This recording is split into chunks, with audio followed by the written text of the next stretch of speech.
Well, good morning, everyone. Happy Friday morning to you.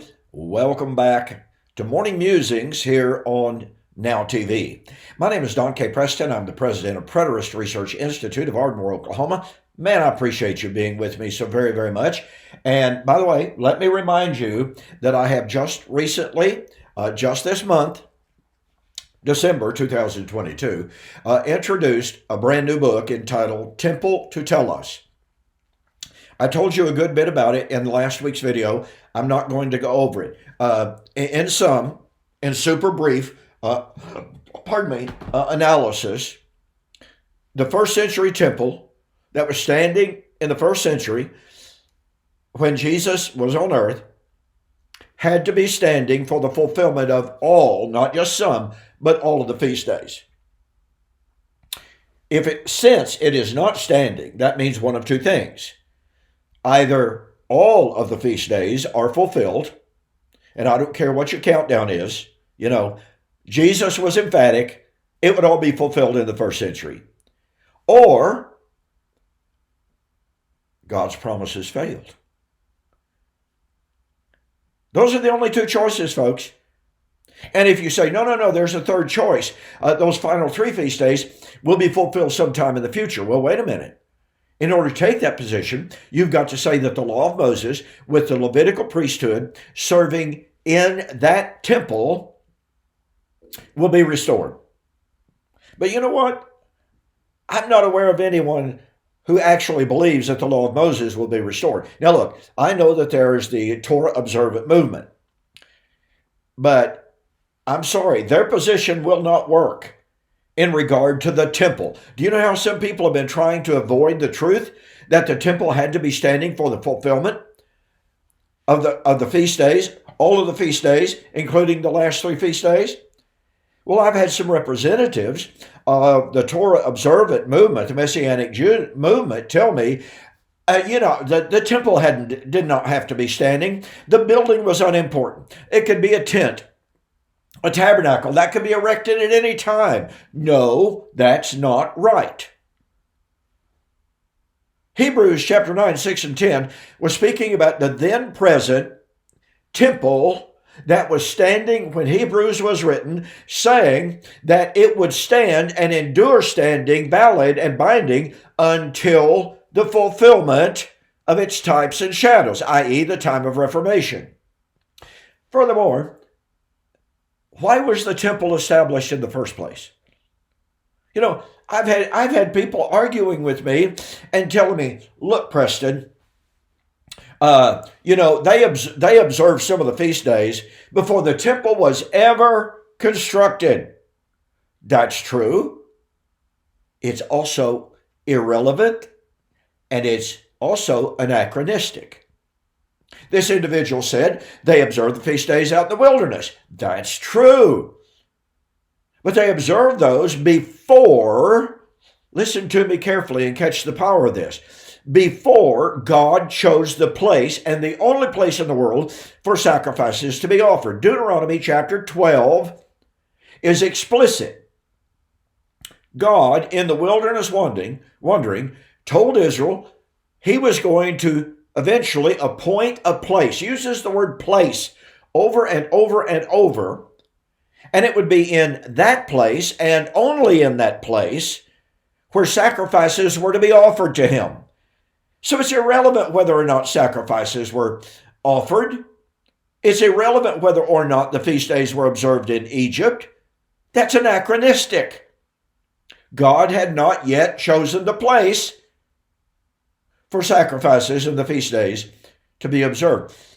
And you need to look at 2 Chronicles, chapter 2, verse 4. Let me read this to you.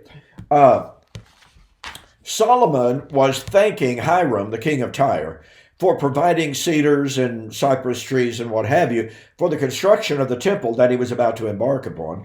And he says, as you have dealt with David, my father, and sent him cedars to build himself a house to dwell in, so deal with me. Behold, I am building a temple for the name of the Lord my God, to dedicate it to him. Now, catch the power of what he's about to say. To burn before him sweet incense for the continual showbread, for the burnt offerings morning and evening, on the Sabbaths, on the new moons, and on the set feasts. Wait a minute, what do you say? On the set feasts of the Lord our God, this is an ordinance forever from the Lord. So, why did Solomon say he was building the temple? To observe the feast days. And that was the anointed place that God chose. Look, as I shared with you last week, the arguments that I'm getting from people trying to salvage and trying to save their futurism in the face of the premise of this book are absolutely outstandingly desperate. As I've said before, this book is a theological atom bomb. Go to my website, donkpreston.com, bibleprophecy.com. Great banner right there on the front page. Just click on it, okay? It will just guide you right through the process to order the book. And you will get it without paying postage. For the rest of December 2022, U.S. orders only, you get Temple to Telos for a grand total price of $12.95. That's post-paid. That saves you $5. Okay? I wish I could offer more of a discount, but I tell you, the printing and publishing costs are they just keep going up on me. So anyway, get yourself a copy of the book. Okay, as promised last Friday, I want to get right back into our discussion of Daniel chapter 7, because here's what we're doing. We are discussing the divinely appointed time for the consummation of God's scheme of redemption. We are talking about Kairos, the word that is translated very, very often simply as time, but that's not sufficient. It is appointed time. And as Richard Trench in his book, Synonyms of the New Testament, you have chronos, a Greek word, which is time generically considered, although it can be refined and defined in a very narrow sense in some contexts. But as opposed to chronos, you have kairos, which is a divinely appointed time. And what is so significant about that is that throughout the New Testament, Jesus and his apostles tell us that the time foretold by the Old Testament prophets had arrived. Revelation chapter 1, verse 3. Blessed is he who reads, who understands, and keeps the sayings of this book, because the time, the kairos, the divinely appointed time, has arrived. Well, the divinely appointed time for what? For the fulfillment of all that the prophets said would happen. Revelation chapter 10 and verse 6 and 7. Do you catch the power of that, folks? It is absolutely incredible. And it totally, utterly, 100% destroys the argument, oh, well, you know, God doesn't tell time like we do. Time doesn't mean anything to God. Yes, ladies and gentlemen, it does. Why? And how do we know that? Well, we know that because Daniel chapter 2 foretold the coming of 4 kingdoms, beginning with Nebuchadnezzar and the Babylonians, going right to the days of Rome. And in the days of Rome, the God of heaven will set up a kingdom that shall never be destroyed. Now look, if God cannot tell time, and if time doesn't mean anything with God, why did he iterate, why did he list 4 kingdoms that were going to come and tell us that in the days, you know, God understood days. In the days of that 4th empire, God would set up the kingdom. Time certainly meant something to God in the listing of the 4 kingdoms. And in the parallel passage of Daniel chapter 7, which we've been on for the last couple of weeks, what do we find? Once again, we find the listing of 4 kingdoms, which bring us right down to the days of the Roman Empire. What would happen in the days of the Roman Empire? Oh, wow. Oh, wow. You just really, really, really have to catch this. In the days of that fourth empire, you have the arising of the little horn. He would persecute the saints. But judgment would be set, the thrones would be set, fire would come from the thrones, and one like the Ancient of Days, one like the Son of Man, would come on the clouds of heaven in power and great glory, and there would be given to him a kingdom, a dominion, over every kindred, tongue, tribe, and nation, a kingdom that shall never be destroyed. As I have said before repeatedly, this is Daniel 2, verse 44, although it is embellished more. Daniel 2 doesn't mention the little horn, does it? It doesn't mention the persecution of the saints, does it? But it's still four kingdoms, the same identical countdown, but Daniel 7 is giving us more information. Now, let me go back over the territory very, very quickly that I covered last week. I just got to refresh your memory on this, ladies and gentlemen, because it's so critical. Most scholars believe that Daniel 7, 13 and 14 is a reference to the ascension of Christ in Acts chapter 1. N.T. Wright does. Although, strangely enough, even though N.T. Wright applies Daniel chapter 7, 13, and 14 to the ascension and says that's just undeniable, in other passages, such as Matthew chapter 24, verse 30, which foretold the coming of Christ on the clouds of heaven with power and great glory, along with verse 31, guess what? He says that's Daniel 7, 13, and 14. Okay. So the fact is, ladies and gentlemen, that Daniel 7 unequivocally posits, number one, the arising of the fourth empire. Number two, the arrival of the manifestation of the little horn, the persecution of the saints, the setting of thrones, the coming of the one like the Son of Man to destroy the little horn. Now, let me say this again. If you say that Daniel 7, 13, and 14 is Acts chapter 1, then you have one of two choices. Number one, you have to say and believe that the little horn had been manifested before Acts chapter 1 and had been persecuting the saints, wearing them out. And of course, that didn't happen before Acts chapter 1. You cannot divorce Daniel 7, 13, and 14 from the context of the judgment. Or secondly, you have to take the position, as I noted last week, of some who are so desperate to hang on to their traditional views that they basically invented a brand new doctrine.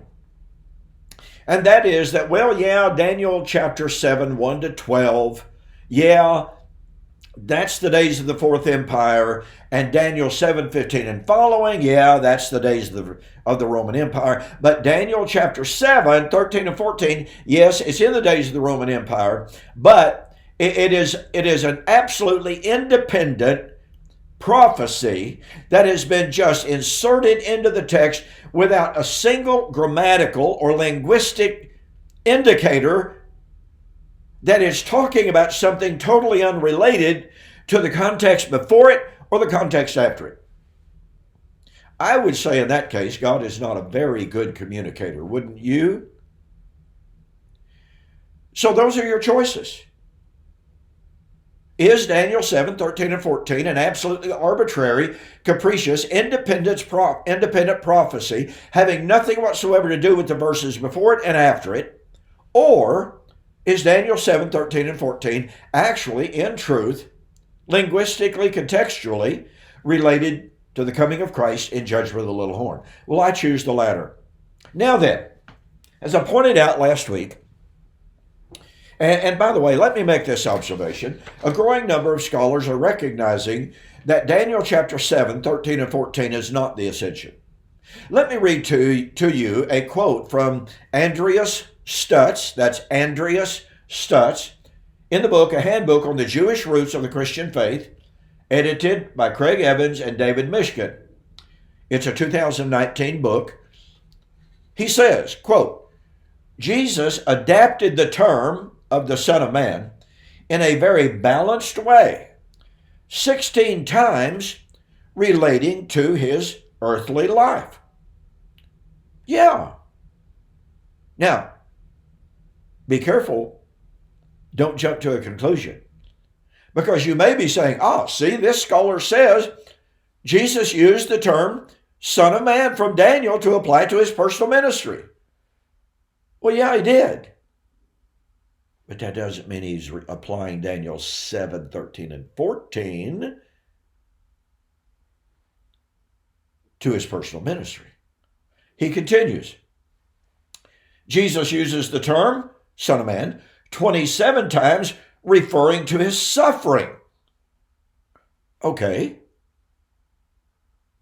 And 26 times to his glorification. Now, notice that. Personal ministry, suffering, glorification. Jesus used the term, not the text of Daniel 7, 13, and 14, but the term Son of Man. Now notice how Stutz continues. Quote, while Jesus applied the term Son of Man from Daniel 7, 13, and 14 to the various states of his ministry, and that's what I'm saying, he applied the vision reported in Daniel 7, 13, and 14, along with Zechariah chapter 12 and verse 10, and you really ought to go read that and catch the power of that relationship. Anyway, watch this. Exclusively and unambiguously to his return. Matthew 24:30, Matthew 26:64, Luke 21:26 and 27. Now, again, do you catch the power of that?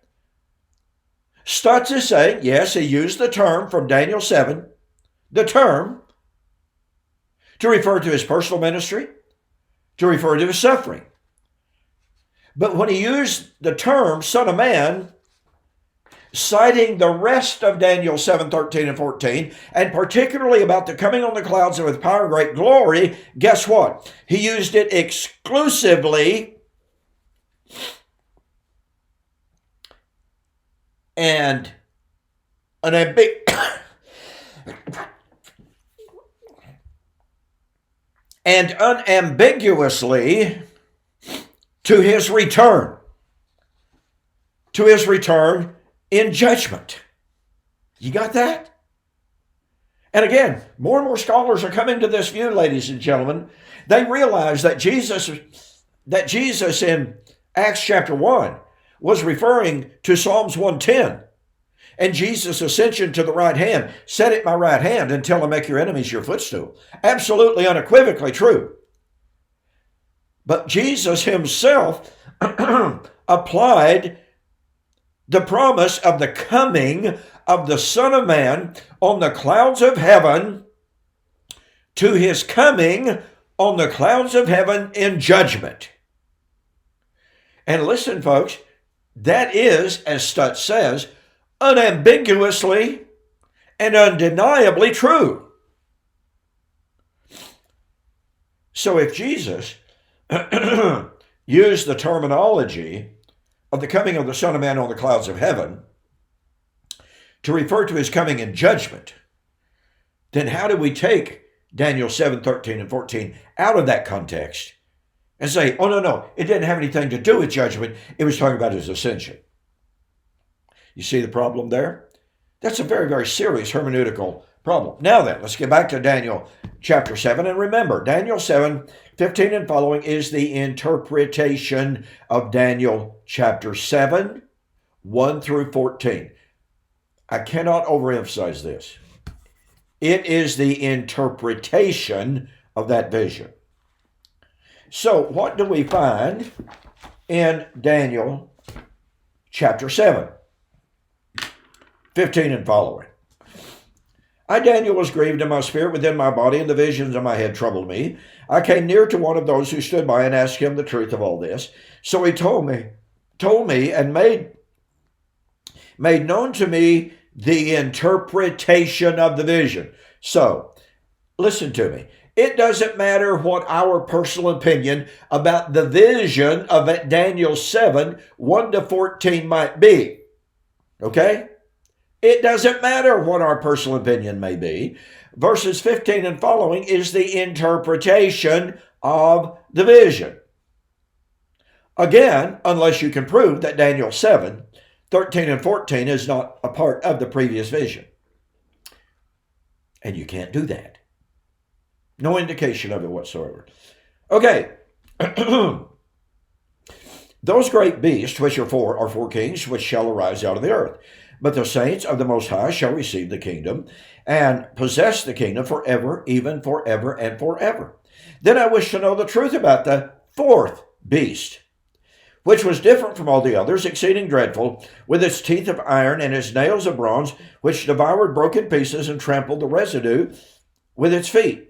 By the way, here's an indication of what I call representative judgment.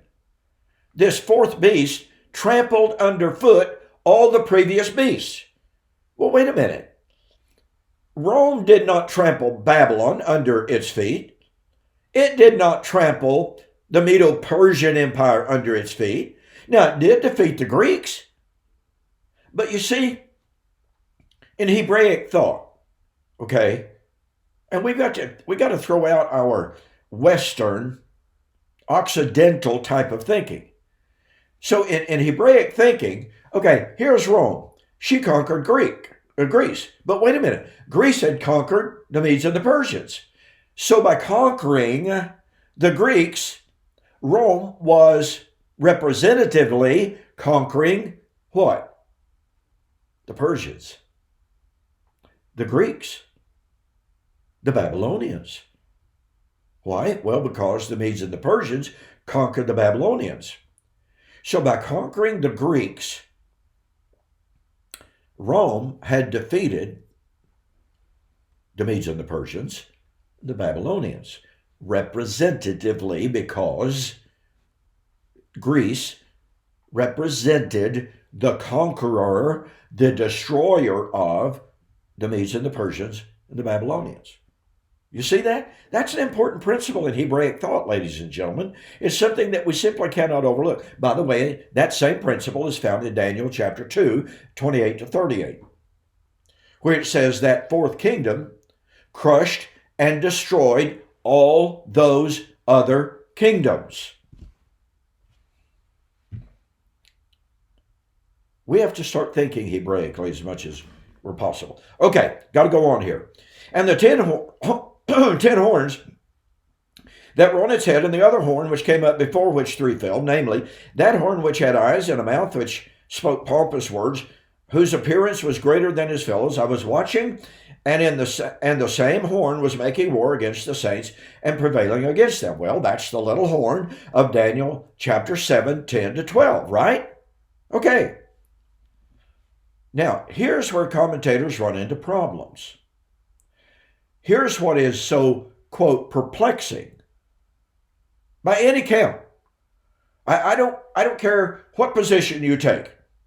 I don't care if you take all-mill, post-mill, dispensational. It really doesn't matter at this point.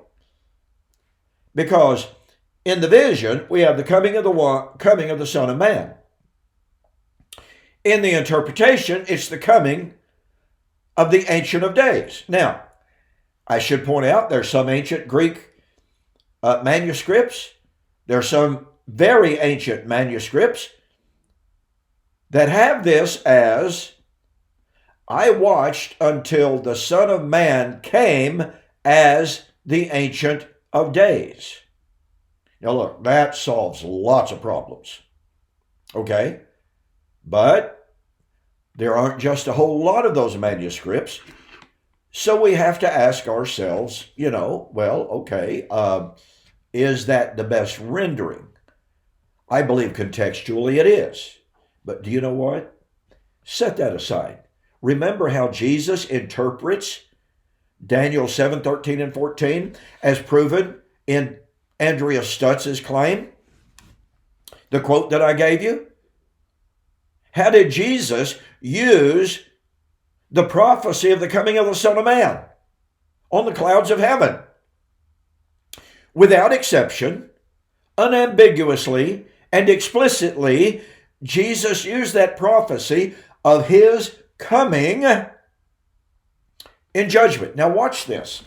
In Matthew 16, 27 and 28, and listen folks, this is so critically important. What did Jesus say? Jesus said, the Son of Man will come in the glory of the Father and shall reward every man according to his works. Now listen, that's the context of Jesus promising to come in vindication of his own suffering, verse 21 and 22, and the suffering his apostles and disciples who were going to suffer just like he did as martyrs. That's Daniel chapter 7. The coming of the Son of Man for the vindication of the martyrs in the destruction of the little horn, or the coming of the Ancient of Days. So, oh boy, this is powerful. Here's what you got to catch. However you want to interpret this, Daniel 7, 15 and following, posits the coming of the Lord. Oh, by the way, I got to go back just a second. Not only Matthew 16, 27, 28 says Jesus would come in the glory of the Father, but in John chapter 5, 21 and following, Jesus said, from henceforth the Father judges no one, but has committed all judgment, that's Daniel 7, to the Son. The Son can do nothing of himself but what he sees the Father do. Jesus said he was going to come in judgment as he has seen the Father come in judgment many times. That's Daniel chapter 7. We've only touched the hem of the garment. We are out of time for today. So next week, once again, we're going to dig right back into Daniel 7 and the prediction of the coming of the Son of Man on the clouds of heaven in judgment.